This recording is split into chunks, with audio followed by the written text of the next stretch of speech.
Bonjour à toutes et bonjour à tous. Bienvenue dans la 10e édition des Voix inédites de la Maison de l'Architecture Île-de-France.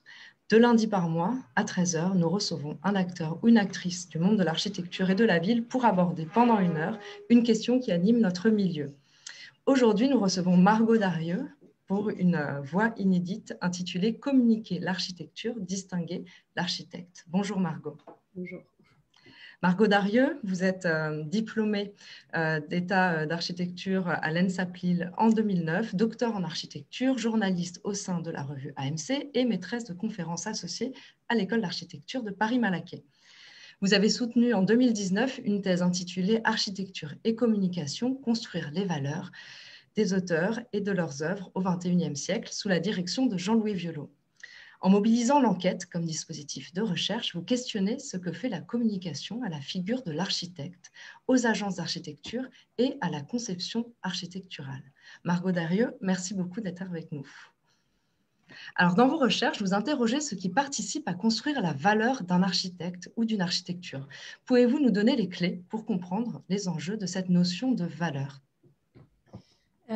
Oui, la notion de valeur, c'est vrai qu'elle est centrale dans mes travaux, puisque en fait, je travaille beaucoup avec des outils conceptuels et méthodologiques empruntés aux sciences humaines et sociales, surtout à la sociologie de l'art, à la sociologie du travail, pour regarder donc le monde de l'architecture et regarder ses acteurs à l'œuvre, notamment les architectes.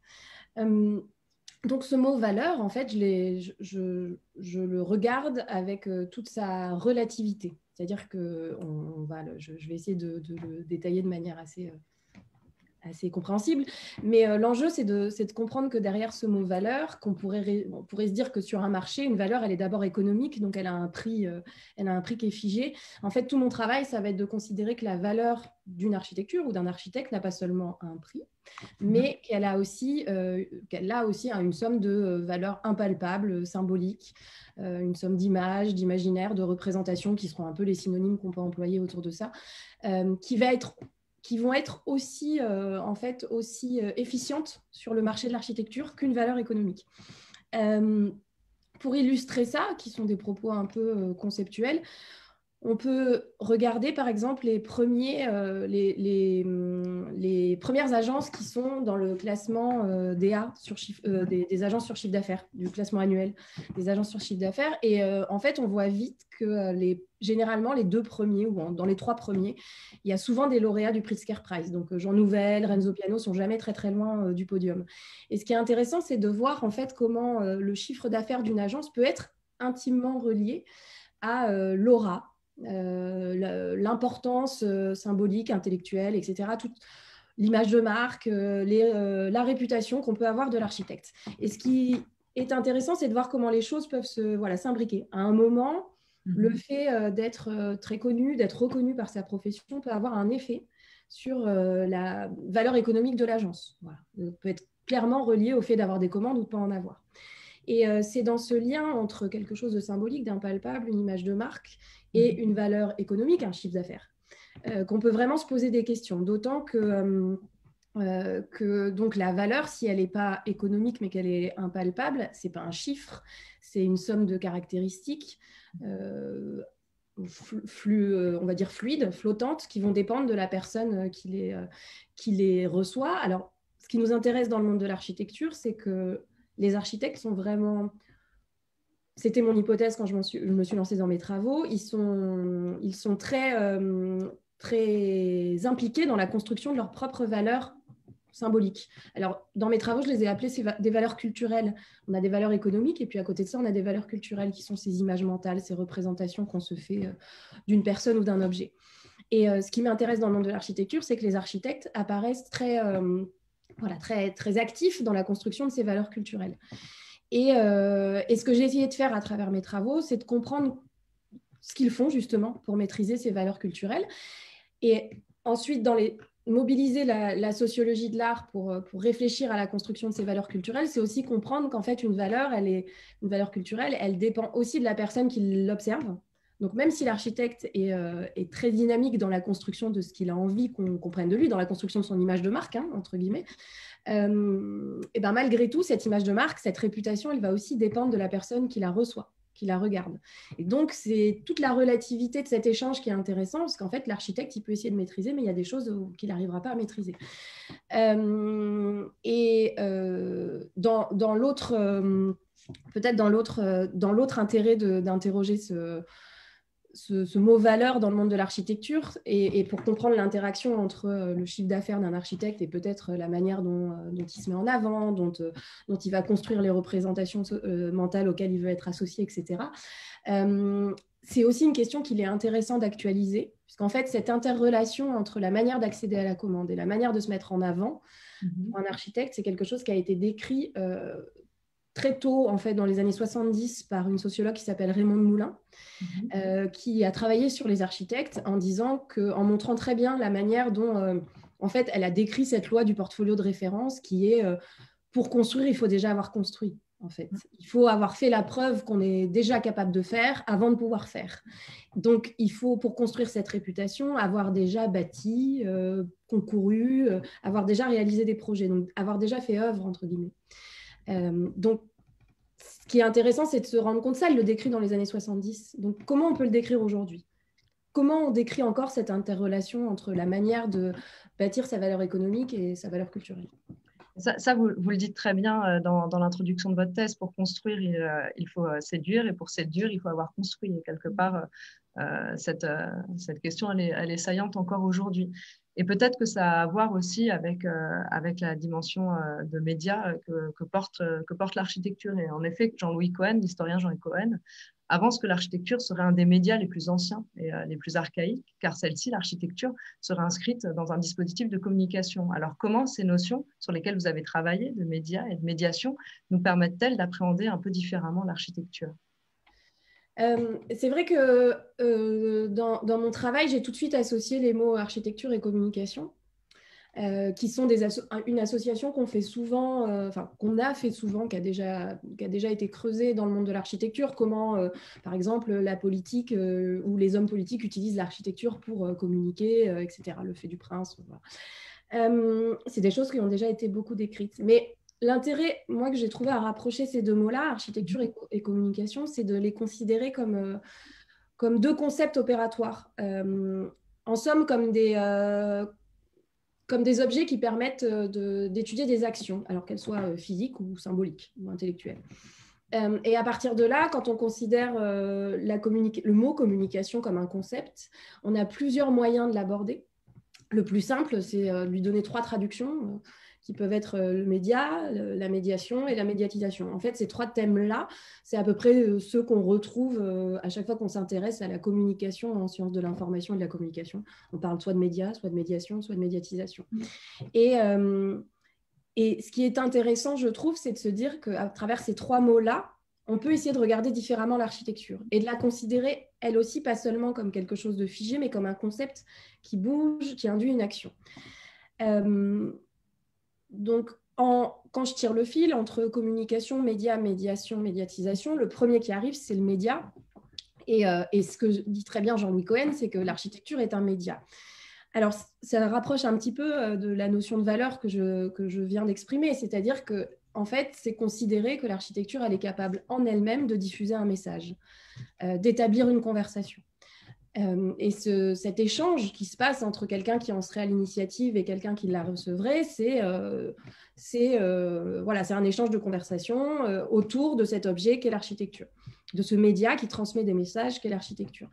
L'exemple le plus simple, c'est la BNF de Dominique Perrault. Alors, je pense que nous, dans le monde de l'architecture, on voit la BNF, on voit Dominique Perrault, mais à quelqu'un qui ne fait pas partie du monde de l'architecture, il voit la BNF, il voit Mitterrand, le président Mitterrand, où il voit 4 livres ouverts.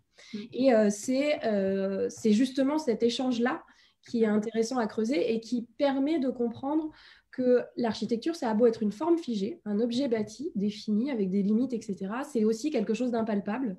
C'est aussi un message qui va changer, qui va être transmis et qui va changer selon la personne qui regarde cette architecture. Donc la valeur culturelle, entre guillemets, qui est transmise entre l'architecte et celui qui va regarder l'architecture, alors son usager, son spectateur, Elle va changer cette valeur selon la personne qui la reçoit. Et ça questionne directement le rôle de l'architecte dans sa capacité à construire ces images impalpables qu'il souhaite distiller à travers ces objets bâtis qu'il produit. Donc ça, c'est pour la partie média. Et si on déplace encore un petit peu le propos, et là c'est intéressant quand on creuse vraiment dans le champ de la sociologie, quand on s'interroge sur la notion de médiation, c'est que l'échange ne devient pas à travers l'architecture seulement linéaire, où ce sera un architecte qui, à travers un bâtiment, laissera un message à destination d'un spectateur. Mais quand on utilise le concept de médiation, on commence à comprendre qu'en fait, ce message, il se co-construit. C'est-à-dire qu'il est construit à la fois par l'architecte et par son spectateur, à travers ce projet-là.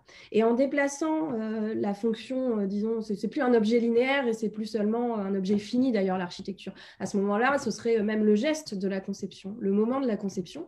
Et si on s'intéresse à ce moment-là de la conception, ça veut dire qu'on peut considérer que et l'architecte, et le maître d'ouvrage, et le programmateur, et le programmiste, et l'ingénieur, et les futurs habitants, et tous les acteurs, et on pourrait même dire acteurs humains et non humains, pourquoi pas, hein, les ordinateurs, les courriers recommandés, etc. Toute cette somme d'agents qui se rencontreraient pendant tout le fil de la conception, participerait chacun à la construction de ce message que revêt l'architecture une fois livrée. Et voilà, donc ça, c'est plus du champ de la médiation. Et regarder ces deux choses, ces deux outils-là, donc média et médiation, ça permet en fait de vraiment comprendre toute la malléabilité de ce message que porte l'architecture et toute la complexité de cette conversation qu'elle tisse entre un architecte et les habitants, les maîtres d'ouvrage, les usagers, etc. D'accord. Merci beaucoup. Et vous citez dans l'introduction de votre thèse une phrase que Jean Nouvel va répéter de nombreuses fois entre la fin des années 90 et le milieu des années 2010, qui est l'architecture et la pétrification d'un moment de culture. Et vous appuyez sur cette formulation et vous proposez une autre formulation qui est l'architecture et la pétrification d'un moment de communication. Alors, est-ce que vous pouvez revenir avec nous sur ce que vous entendez par l'architecture et la pétrification d'un moment de communication? Qu'est-ce que vous défendez avec cette formulation? C'est vrai qu'en fait, elle est assez intéressante, la citation de Jean Nouvel, l'architecture et la pétrification d'un moment de culture. Parce qu'en fait, si on réfléchit, c'est un peu ce qu'on vient de se dire déjà aussi. C'est que l'architecte, il n'est pas tout seul à livrer à œuvrer à la construction de son bâtiment, à sa construction intellectuelle, dirons-nous. Il œuvre dans un contexte social, un contexte économique, un contexte politique, un contexte culturel. En fait, l'architecture, elle est aussi l'œuvre de la société dans laquelle elle émerge. À partir de là, on peut considérer qu'elle est la somme d'interférences aussi entre une diversité d'acteurs dont on a déjà parlé et en fait, j'utilise beaucoup le mot conversation depuis le début, où cette architecture, qu'elle soit un espace bâti fini ou un moment de conception qui s'étale dans le temps, donc qu'elle soit un média ou une médiation, elle va tisser cette conversation.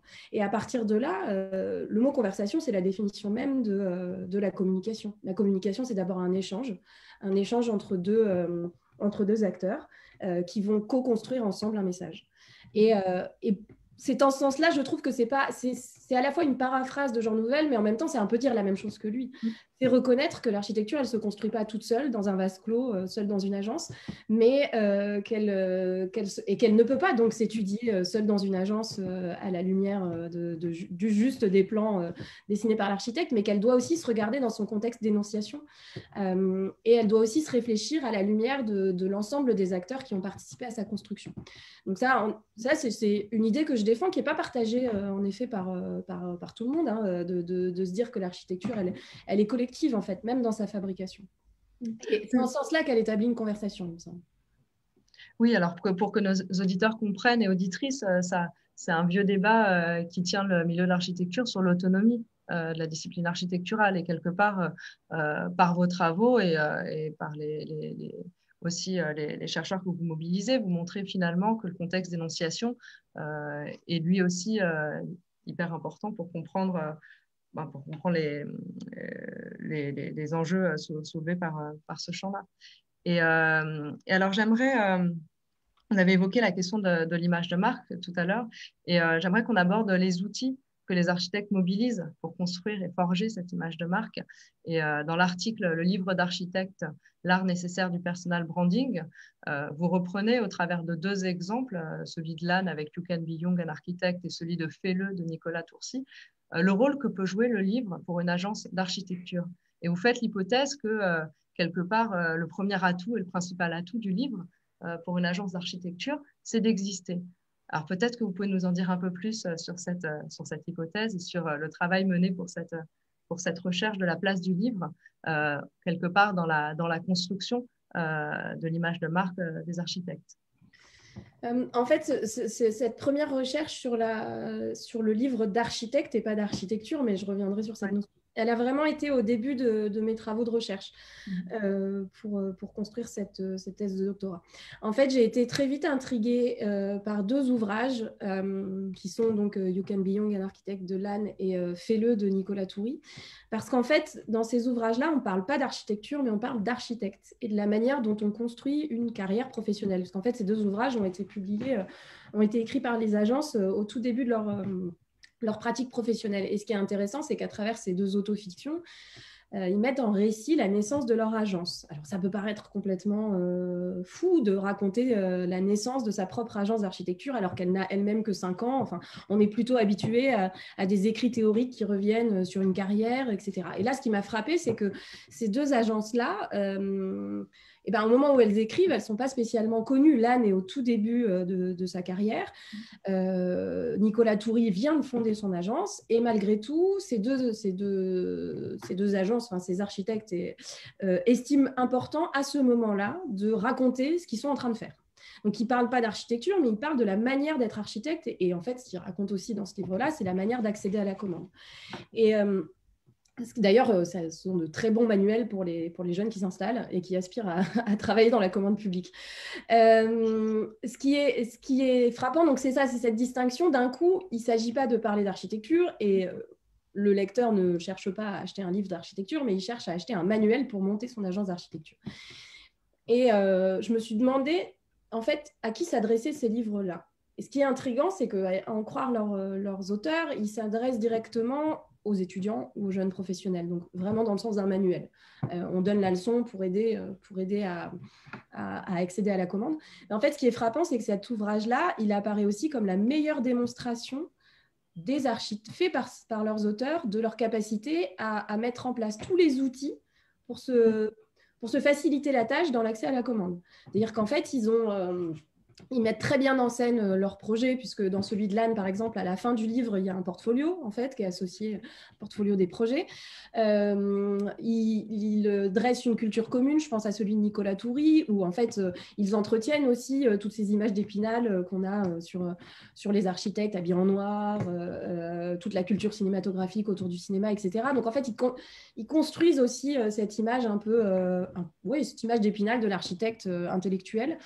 Et en fait, ce qui est frappant, c'est ça. C'est sous couvert de ne pas vouloir le faire, en fait, ou en tout cas de vouloir aider les autres, moi, je mets en scène ma propre capacité à pouvoir accéder à la commande. D'autant que ces ouvrages-là, en fait, ils ont été envoyés aussi aux institutions de promotion de la culture architecturale, comme la Cité de l'Architecture, le Pavillon d'Arsenal, tous les musées, toutes les revues aussi d'architecture. Donc, on voit bien, et les maîtres d'ouvrage, et les potentiels maîtres d'ouvrage. Donc, on voit en fait comment ces livres-là, en fait, ils ne servent pas seulement à raconter comme un journal intime, raconter les débuts d'une vie, mais pas du tout. Là, ils servent à construire la trajectoire d'une carrière.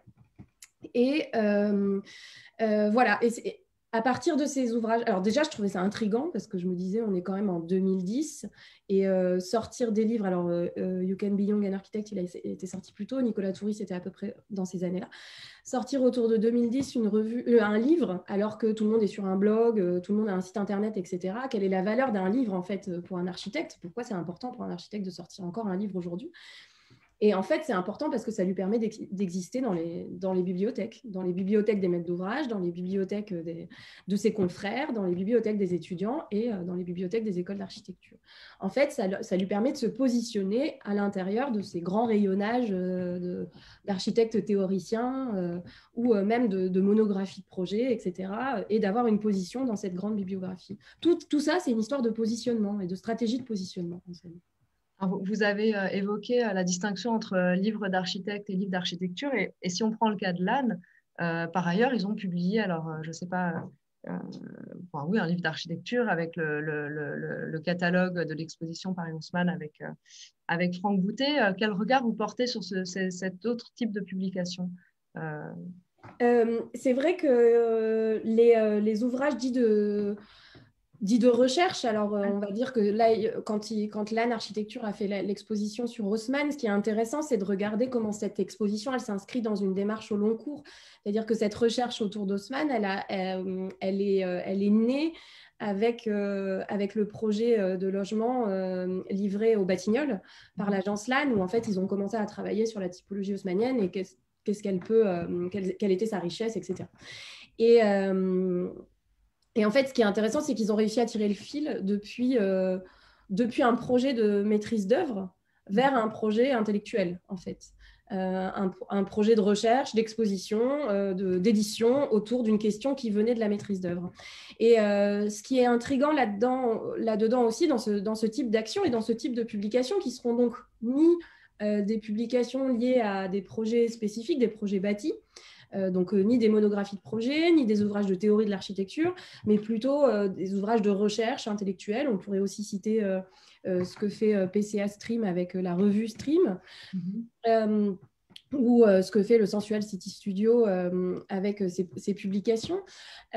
C'est que d'un coup, l'architecte se positionne aussi sur une production intellectuelle qui n'est pas directement liée à une production bâtie. C'est-à-dire que la vocation, ce n'est pas d'aboutir à un projet, mais c'est juste de produire la vocation première, en tout cas celle qui apparaît, ce n'est pas de produire un bâtiment, mais celle de produire des idées, en somme. Et à partir de là, ça questionne aussi mon point de vue de base, qui est de considérer qu'en fait, toutes les actions de l'architecte seraient uniquement vouées à construire un portfolio de référence et à accéder à la commande. Là, d'un coup, on tempère un petit peu et on se dit aussi, finalement, qu'est-ce qu'on construit à travers ça? À travers ces objets qui sont ni des livres d'architecture, ni des projets bâtis. Qu'est-ce que ça raconte, en fait, ces ouvrages-là, et de la pratique des architectes et de leur manière de vouloir se positionner dans leur univers. Je pense que ça raconte aussi une volonté de la part des architectes de ne pas seulement se positionner sur le champ de la maîtrise d'œuvre, mais de vraiment investir les deux versants de la pratique, on pourrait dire. Si on prend la définition que propose Vitruve de l'architecture, en fait, de l'architecte, Vitruve, dès le début, il décrit l'architecte comme étant quelqu'un capable de construire du bâti, mais aussi de construire des idées, d'être capable de théoriser sa propre pratique.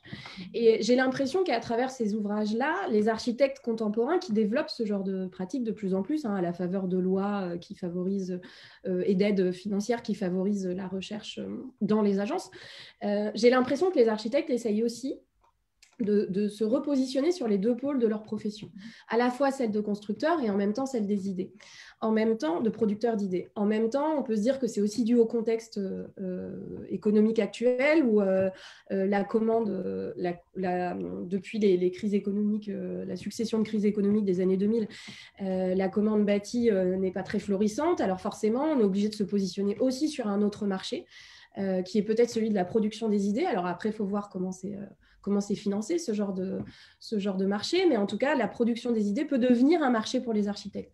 Et des agences comme l'AN qui se positionnent sur le commissariat d'exposition, sur la recherche en interne, en développant un laboratoire de recherche en interne de leur agence. Pareil chez PCA Stream, où en fait, on développe un petit laboratoire en interne de son agence, chez Chartier Dalix également. En fait, il y a beaucoup de... On sent bien qu'il y a une manière des agences d'architecture de se repositionner aussi sur ce marché-là. Parce que ça permet d'accéder à des commandes spécifiques qui seront celles de la commande de recherche. On peut citer par exemple la première consultation du Grand Paris, qui était vraiment une commande de recherche à destination des architectes. Mais aujourd'hui, on peut aussi accéder à des CIFRE, on peut aussi des CIR, des crédits impôt recherche. Donc, quand on développe une pratique de recherche en interne de son agence, on peut obtenir des crédits impôts. Pareil, on peut accueillir des doctorants en interne d'une agence pour lesquels on va être rémunéré, etc., etc. Et on voit bien comment les agences d'architecture, à partir de ces missions-là, arrivent à se repositionner sur un autre marché.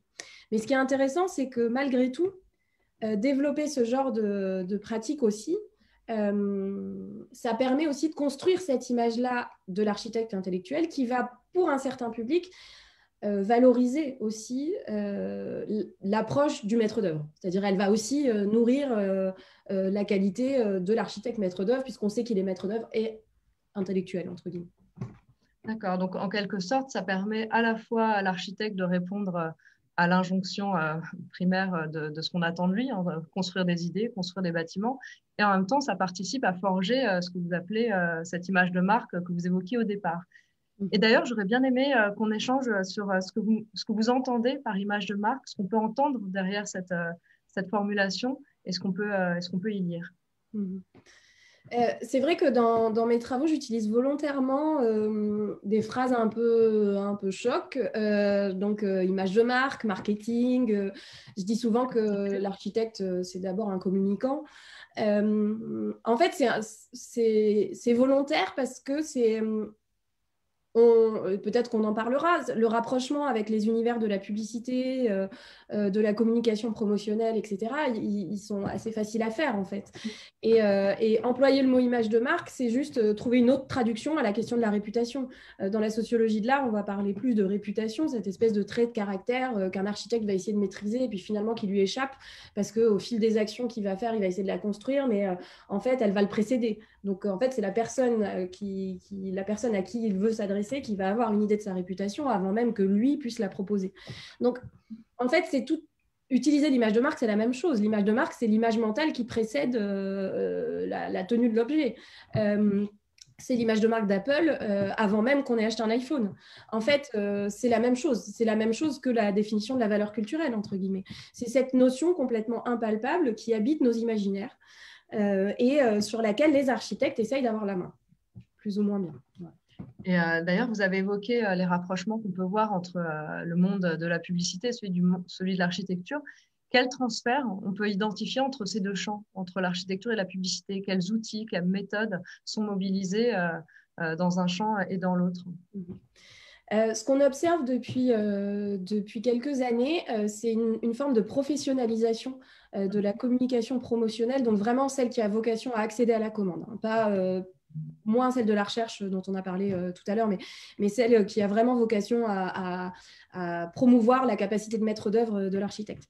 On observe vraiment une professionnalisation de ces dispositifs-là. Et les ouvrages You Can Be Young et Fais-le étaient déjà un indice de cette professionnalisation, d'une manière dont les architectes, qu'ont les architectes, d'investir du temps et de l'argent et de l'énergie dans ces éléments-là qui sont des éléments d'autopromotion. Et à partir du moment où on devient plus professionnel de l'autopromotion, forcément, on va vers les milieux qui sont professionnels, qui sont eux-mêmes professionnels de ces questions-là. Donc, la publicité, la communication, etc. Et ce qui est intéressant, c'est qu'aujourd'hui se déploient à l'intérieur des agences de plus en plus de postes qui sont chargés de la communication ou chargés de la stratégie de développement. Donc des gens qui ne sont pas forcément architectes, mais qui ont fait des études de communication dans le monde culturel, etc. Et qui, à l'intérieur des agences, vont être chargés d'animer les réseaux sociaux de l'agence, d'animer le site internet, de répondre à des candidatures, de prospecter des clients, etc. Donc, dont le travail de valorisation d'un travail d'architecte est directement le même que celui qu'on peut voir dans des services com de n'importe quelle entreprise dont le travail, ce serait de valoriser le produit fait par l'entreprise. Donc, à l'intérieur des agences, ça se développe de plus en plus. Et on le voit aussi à l'extérieur des agences, c'est-à-dire dans les entreprises de prestations extérieures, où en fait les attachés de presse, les professionnels de la communication, les agents même, se développent de plus en plus pour pour épauler les architectes dans l'accès à la commande. Donc, de la même manière, en organisant des rencontres privilégiées avec des maîtres d'ouvrage, en réalisant des ouvrages monographiques, en faisant un peu d'édition, etc., etc. Et en fait, ces professionnels-là, qui encore une fois ne sont pas forcément issus du monde de l'architecture, importent des manières de faire qui sont d'autres univers, mais pour épauler l'architecte dans la mise en valeur de son travail. D'accord. Est-ce que dans ce cas-là, on pourrait considérer que la formulation d'architecture publifiée qui avait été proposée par l'architecte Pierre-Louis Falocci est éclairante sur l'évolution du milieu de l'architecture? C'est vrai que ce terme d'architecture publifiée, il est souvent repris et un peu... En fait, il a été aussi, lui aussi, un peu un détonateur dans mes réflexions. Puisqu'en fait, c'est considéré que l'architecture en elle-même, les bâtiments produits, sont eux-mêmes faits pour pouvoir aller dans les revues. Et que les architectes, donc, anticiperaient la volonté d'être publiés à travers la création de leur bâtiment. Je pense que cette remarque, elle s'inscrit aussi dans un moment du monde de l'architecture où commencent à émerger des objets monumentaux ou pas, mais en tout cas, commence à se développer cette architecture qu'on va dire décontextualisée, ou en tout cas qui se veut décontextualisée, etc., plus générique, voilà. Et à partir de là, elle n'exprimerait que la volonté ou en tout cas ce qu'a envie de raconter son architecte sans se soucier de tout le reste. Je pense qu'elle est intéressante cette formulation, mais peut-être à pas regarder aussi abruptement, peut-être en se disant que en fait c'est publié parce que si on considère qu'un architecte a envie de se voir dans les pages des revues, et que avec les outils conceptuels qu'on a choisis des mots valeurs, il va intégrer l'ensemble des valeurs qu'il veut diffuser à son auditoire dans ce qu'il produit, donc que ce soit de l'architecture, que ce soit un livre, que ce soit un ouvrage de recherche, etc. Et bien forcément, on va considérer que si c'est parce qu'il veut être publié, son architecture, elle est porteuse des valeurs qu'il veut diffuser dans les revues. Bon, je pense que moi, j'ai préféré appeler ça une architecture de réputation, dans le sens où l'architecte, c'est plus joli. C'est plus joli. Et puis surtout, c'est aussi se dire que oui, en fait, l'architecte choisit aussi les valeurs qu'il a envie de mettre dedans. Et que ça ne se réduit pas seulement à un enjeu de publication. C'est un peu plus complexe. Et que si l'architecte, il a décidé qu'il voulait valoriser, par exemple, l'inscription rurale de ses projets, eh bien, peut-être qu'il va plutôt choisir de valoriser l'usage de matériaux ruraux. De matériaux naturels. Peut-être que s'il a envie de favoriser des valeurs qui seront plus de l'ordre du partage, de la concertation, de l'humanisme d'une certaine production, eh bien, il va valoriser une écriture un peu plus hétéroclite qui fonctionne sur le collage et qui va plutôt exprimer directement la manière dont on a convoqué tout le monde, tous les habitants, etc., pour leur demander leur avis sur le bâtiment qui va émerger. Et donc, c'est pas publifier, c'est à la fois intéressant parce que c'est très réducteur, mais en même temps, je pense que c'est un peu plus complexe que ça. Il y a une... C'est pas seulement à vocation des revues, même si je suis bien placée pour le déconstruire, ce système-là. Mais la question, elle n'est pas seulement là. Elle s'adresse aussi plus largement à tous les auditeurs de l'architecte, en quelque sorte. D'accord. Et quel rôle jouent les prix dans la question de la construction de valeur? Parce que vous avez étudié la trajectoire de certains AJAP, donc les albums des jeunes architectes et paysagistes. Et donc, vous avez pu voir que les prix, sortes d'instances de consécration professionnelle, ont un rôle de déclenchement d'accès à la commande pour une jeune agence. Pardon.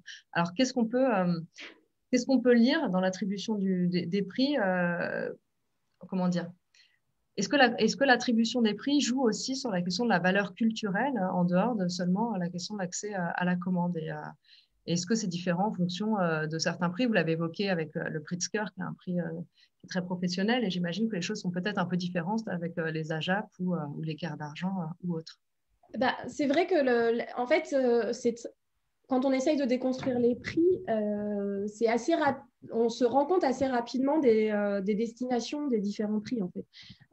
Par exemple, les AJAP, les albums des jeunes architectes et paysagistes, il est clairement dit dans l'énoncé que c'est pour souligner les prémices d'une démarche innovante, mais dans le sens de la maîtrise d'œuvre. Hein. L'objectif, c'est quand même de les aider à construire. Donc, on comprend déjà que l'idée, c'est de reconnaître, en effet, une démarche intéressante, une démarche innovante, donc une posture intellectuelle, mais que cette posture intellectuelle, elle n'est pas seulement théorique, elle doit aussi conduire à la construction. Alors que l'écart d'argent, on va reconnaître un bâtiment. Alors évidemment, ce bâtiment, il a un architecte et un maître d'ouvrage, mais on reconnaît la réussite d'un bâtiment, d'un moment d'une carrière, pas de toute la trajectoire de son architecte.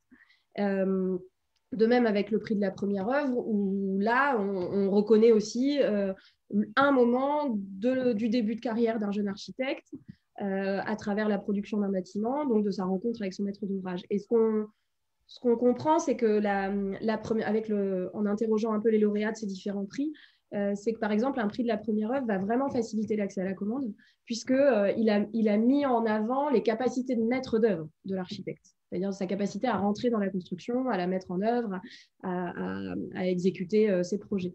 Alors que la démarche des AJAP, aussi normalement, elle conduit à travers un processus de parrainage à réaliser de la maîtrise d'œuvre, mais malgré tout, on est parfois sur des lauréats qui sont encore au stade de la conceptualisation de leurs idées, qui ne sont pas encore passés à l'étape de la réalisation. Et donc, pour eux, ça peut être plus compliqué d'aller vers la maîtrise d'œuvre. Mais on joue toujours, en effet, sur ces deux tableaux. Et c'est là qu'on revient sur l'interrelation entre cette valeur économique, entre guillemets, qui serait le chiffre d'affaires, mais même si c'est réducteur de dire ça, mais en tout cas cet accès à la commande, et cette valeur culturelle qui est l'image de marque, la réputation. Et en effet, les prix servent à ça. Après, le curseur de ces prix-là change selon le prix. Et vous avez évoqué tout à l'heure l'importance de la médiatisation. Et la médiatisation de l'architecture a été bousculée ces dernières années par le développement des médias spécialisés, des pure players, des réseaux sociaux, des blogs. Et comment est-ce que ça a aussi modifié, selon vous, les stratégies d'autopromotion des architectes? Ce qui est frappant, c'est qu'on a vu, et ça, on l'a vu émerger d'un coup, c'est on a vu apparaître des revues en ligne, alors dites revues en ligne, qui diffusent de l'architecture en continu et à l'échelle mondiale. C'est-à-dire qu'il n'y a plus du tout de barrière temporelle pour avoir accès à de l'information en architecture, et il n'y a plus du tout non plus de barrière géographique. Et en fait, en observant débarquer sur la toile ce genre de dispositif, donc comme Archgeli, Dizine, etc., on voit que d'un coup, en fait, on est absorbé par une masse d'informations quotidiennement mis en avant, mais en même temps, encore une fois, on n'a plus de boussole pour regarder tout ça.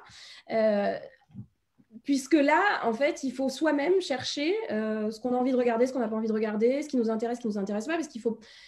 Ce qui est particulier, c'est que dans ces ouvrages-là, en fait, on fait paradoxalement beaucoup plus confiance à ceux qui regardent, mais ça nécessite aux auditeurs. Ça nécessite quand même une culture aux médias, puisqu'en fait, il ne faut pas se tromper dans ces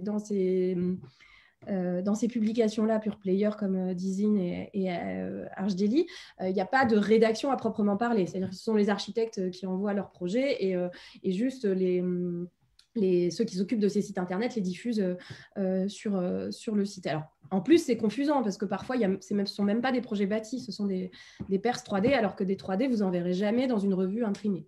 Donc, il y a déjà ce premier décalage entre on y a accès tout le temps, on y a accès partout, et par contre, on n'a pas du tout de regard critique sur ça. Donc ça, c'est vraiment ce qui va les opposer aux revues traditionnelles que peuvent être AMC, AA, DA pour les Français. Voilà. Mais... Et alors, excusez-moi de vous interrompre, mais sur cet échiquier-là, des choses comme le courrier de l'architecte, comme avant Archicool, comme, je ne sais pas, Chronique d'architecture, comment vous les placez? Parce qu'eux aussi, ils ne sont pas exactement, évidemment, du même côté qu'AMC, AA ou DA, mais pas non plus, pas non plus comme Muse et tout ça. Bah, ça, ce serait vraiment pour le coup, on est sur le média en architecture. Alors que le média, en tout cas la presse en architecture, si on peut appeler ça encore de la presse quand c'est entièrement digital, mais en tout cas, on n'est pas du tout en effet sur des catalogues de réalisation sans aucun regard éditorial en fait. comme ça peut l'être sur Archdaily ou Dizine. Mais ce qui est intéressant aussi, c'est de se questionner sur le rôle que ça donne au lecteur dans ce cadre-là, puisque en fait, en libérant de l'espace, c'est-à-dire que les revues traditionnelles, en publiant sur du papier, elles font une sélection des architectes. Il y a ceux qui sont publiés, ceux qui ne le sont pas, etc. En faisant tout ça, elles construisent des réputations. Les sites Internet qui ne font pas de choix, qui publient tout ce qu'ils reçoivent, ils ne font pas de hiérarchie, en fait, puisque tout le monde peut être publié sur ces sites Internet-là. Mais par contre, ce qui va faire une hiérarchie, c'est la visibilité octroyée par ceux qui lisent, donc par les lecteurs, à travers les échanges sur les réseaux sociaux. On partage de likes sur Facebook, on partage sur Instagram, on partage sur Twitter, Pinterest, etc., etc. Et en fait, ce qu'on voit, c'est que c'est plus seulement les revues comme qui étaient ces instances un peu officielles de consécration des architectes et de construction de la visibilité, c'est que maintenant, même le lecteur, il peut le faire à travers un partage. Et il le fait aussi pour des revues comme AMC, DA et autres, pour les versions en ligne. Est-ce que, par exemple, aujourd'hui, des revues qui sont aussi papier sont bouleversées aussi par, je ne sais pas, si un article sort dans AMC et est particulièrement partagé, est-ce que ça rentre aussi dans la salle de rédaction? Particulièrement partagé sur les réseaux sociaux? Oui, sur les réseaux sociaux. Oui. Mais oui, parce qu'en fait, il y a aussi un gros choc dans tout ça par rapport aux revues académiques, ou pas académiques, non, pour le coup, mais aux revues historiques. C'est que d'un coup, en fait, le lectorat, ou en tout cas une sorte de lectorat, devient complètement lisible et directement visible. Alors, ce n'est pas forcément le même lectorat que les agences qui sont abonnées aux revues sur Facebook et sur Twitter. On va être sur un lectorat un peu plus jeune. Mais en tout cas, ce qui est frappant, c'est ça, c'est que directement, on a la réception tout de suite de la production éditoriale. Là où avant, en effet, le papier, c'est confortable, hein, parce qu'on peut se cacher aussi un petit peu derrière son papier. Mais voilà, la différence, c'est ça. Et j'ajouterai une dernière chose, c'est que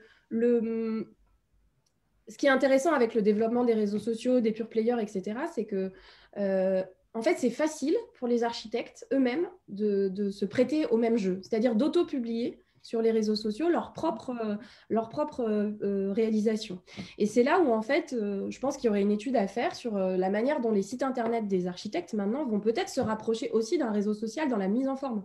On va mettre en avant... il y a beaucoup de sites, par exemple, de jeunes architectes où ça ressemble de près ou de loin à Instagram dans la forme, hein, où on rentre par l'image, on ne rentre pas par le portrait de l'architecte. Enfin, voilà. Et c'est... en fait, c'est aussi, tout ça, ça va nourrir une culture des architectes qui vont être très... en fait, qui vont s'auto-former à la manière d'auto-promouvoir leurs travaux. Et c'est ça qui est intéressant. Et dans l'article « L'architecture crève l'écran », le critique d'architecture Valérie Didlon écrit, je cite, « La plupart des bâtiments conçus ne sont pas des machines à communiquer, mais sont l'objet même de la communication. » Fin de citation. Quel regard portez-vous sur cette affirmation? En fait, c'est aussi ce qui m'a... C'est autant de tous ces petits détonateurs, comme la citation de Falocci tout à l'heure, celle-là, pour moi, ça a été autant de petits détonateurs pour comprendre un petit peu l'intuition de base qui était, mais qu'est-ce qui se passe en fait, pourquoi j'ai l'impression que l'architecte me parle quand il me raconte quelque chose, quand il me montre un bâtiment, qu'est-ce qu'il me raconte? Et en fait, avec cette phrase, je trouve que Valérie Didlon, il brasse un petit peu toutes les questions qu'on se pose quand on choisit de mobiliser les outils des sciences de l'information et de la communication pour regarder l'architecture. Il parle de médias et d'objets même de la médiation, en fait. Hein, il parle de ces deux caractéristiques dont on a parlé au début. Et ce qui m'intéresse, c'est peut-être la deuxième partie où je trouve que justement, elle est encore plus intéressante à creuser aujourd'hui. C'est-à-dire que l'architecture comme média qui est capable de diffuser un message, ça on le sait, on l'a expliqué. Alors c'est vrai que s'intéresser à la manière dont les architectes mettent des messages à l'intérieur de leur bâtiment, c'est peut-être un peu plus récent, mais en tout cas, la manière dont les hommes politiques, le pouvoir, etc., utilisent l'architecture comme un média, ce ne sont pas des recherches nouvelles. Mais par contre, de voir comment l'acte d'architecture en tant que tel, il devient un objet de construction partagé des valeurs, là, ça devient intéressant. Et notamment quand on assiste à des pratiques ultra valorisées, comme celle de Patrick Bouchain, de tous les architectes qui font de la participation, de la concertation, etc., dont l'objectif n'est pas de, in fine, produire un objet bâti sur lequel ils auraient seul la main, mais aussi à travers la conception de ce bâtiment-là, de faire œuvre de communication, c'est-à-dire de co-construire avec les gens à qui ça s'adresse les valeurs culturelles du projet. Et c'est en ça que je trouve que la citation de Valérie Didlon, elle est intéressante, parce qu'elle met vraiment, elle met le regard sur ces deux points qui sont très importants. Mais je pense que l'actualité aujourd'hui, elle est dans la déconstruction de ce moment d'architecture, en fait. Cet acte d'architecture, ça c'est Patrick Bouchain qui le décrit comme ça, où en fait on se met tous ensemble, où l'architecte accepte que son rôle, c'est pas de surplomber, que c'est pas un rôle de prescripteur, mais que son rôle, il est au niveau de tous les autres acteurs, et qu'il accepte que le message, que la conversation qui va se tisser au travers de la conception de l'architecture est partagé et est capable d'être influencé par tous les acteurs qui s'y impliquent. J'aimerais terminer notre entretien avant de passer la main aux questions des auditeurs, en revenant avec vous sur la question de votre position. On l'a dit au début de l'entretien, en tant que rédactrice d'une revue, AMC, vous êtes spectatrice privilégiée des pratiques des acteurs et actrices du milieu de l'architecture, mais vous en êtes aussi une actrice. Vous participez à la visibilité de certains architectes ou de certaines architectures et donc à la construction d'une forme de reconnaissance pour certains. Cette recherche que vous menez sur l'architecture et les médias fait-elle vaciller la journaliste que vous êtes et inversement? Est-ce que ce travail de journaliste a fait vaciller la chercheuse que vous êtes? C'est sûr que ma position à l'intérieur de l'univers de l'architecture, elle était vraiment à la source aussi de cette volonté de recherche, d'essayer de comprendre comment... en fait, la question de base de ma recherche, c'était de savoir pourquoi un projet est publié et pas un autre. Voilà. Donc, à partir de là, je me posais dans le cadre de ma pratique journalistique où je me disais, mais qu'est-ce qui se passe dans ma tête pour qu'à un moment, on choisisse au sein d'une conférence de rédaction de publier ce bâtiment et pas un autre. Et donc, je dirais que peut-être la posture de chercheur, elle m'a été indispensable pour assumer ma posture de journaliste, comme pour faire œuvre de critique, en quelque sorte. Alors, j'aime bien faire le parallèle, toute proportion gardée, évidemment, puisque je ne suis pas maître d'œuvre, mais entre ce que doivent faire les ADE et, pour obtenir leur HMONP, et ce que j'ai fait avec ma thèse pour pouvoir, je trouve, exercer le journalisme en mon nom propre, entre guillemets, en conscience de tous les conditionnements dont j'étais moi-même imprégnée. Voilà, ceux qui me brouillaient le regard pour essayer de mettre à plat tout ça et de pouvoir me positionner après en disant, bah voilà, je suis journaliste, mon travail c'est de faire ça. Et oui, je construis la visibilité des architectes dont je publie les travaux. Oui, mais ça ne m'empêche pas de prendre de la distance par rapport à ce qu'on y raconte, ce que racontent ces architectes-là, à comprendre comment ils se positionnent eux-mêmes à travers leurs projets, etc. Et je le vois vraiment comme ça. Donc, comment la chercheuse, elle a plutôt éclairé le travail de journaliste. Et maintenant, comment la journaliste, elle a éclairé la chercheuse. En fait, c'était toute la... Quand on fait de la recherche en doctorat sous forme sous forme académique, voilà, de la recherche de doctorat, pas en validation des acquis d'expérience, mais en thèse inscrite au long cours. En fait, on choisit des outils méthodologiques qui viseront à l'objectivité. Voilà. Même si l'objectivité du chercheur, on sait qu'elle a ses limites, mais en tout cas, on essaye de mettre à plat, de rationaliser des choses. Et en s'efforçant d'être méthodologique, de ne pas laisser d'ombre dans la manière dont on a travaillé, etc. Et en fait, ce travail-là, c'est à la fois... l'enquête, vous l'avez dit au début, j'utilise l'enquête en tant que journaliste, je l'ai utilisée aussi en tant que chercheuse, mais je l'ai utilisée avec un point d'exigence encore supérieur par rapport à celui que j'utilise quand je suis journaliste. Après, dans le journalisme, on a quand même pas une liberté d'opinion, parce qu'on est quand même, on ne cherche pas la neutralité. La neutralité, c'est pas une question, mais en tout cas, on vise quand même à une certaine objectivité. Mais malgré tout, on a quand même toujours plus de liberté que dans le volet académique. donc c'est quand même, voilà. Je dirais, ça a été peut-être un combat un peu schizophrène parfois, entre ce que j'avais envie de dire et ce que je me serais autorisée à dire dans une revue d'architecture et ce que je ne m'autoriserais pas à dire dans un travail de recherche académique, et inversement. D'accord. Mais de toute façon, ces échanges-là étaient très, très riches. Enfin, ce petit exercice schizophrénique, il était très, très riche. Alors, merci beaucoup. J'aimerais redire à nos auditeurs et auditrices qu'ils n'hésitent pas à mettre des questions en commentaire. Et en attendant, j'ai juste une question que je n'avais pas prévu de vous poser, que j'aimerais vous poser. C'est sur la place de l'enseignement dans la question de la construction de valeur. Car si on prend l'exemple dans les années 80 et 90 d'un architecte comme Henri Siriani, quelque part, est-ce que le rôle qu'il a joué à Uno, dans l'atelier Uno à Belleville, est-ce que ça n'a pas participé aussi à construire une forme d'image de marque ou non, hein, ou peut-être pas, je me trompe peut-être complètement, mais est-ce que l'enseignement, ce qui se passe dans les écoles, la manière dont des architectes se positionnent en dirigeant des studios, des séminaires ou autres, est-ce que ça aussi, ça joue? Oui. Oui, je pense beaucoup. Alors, je l'ai moins creusé parce que c'était un terrain qui était moins évident pour moi quand j'étais en recherche, le rapport de l'enseignement avec la trajectoire de l'agence, ou en tout cas la trajectoire de maître d'œuvre d'un architecte.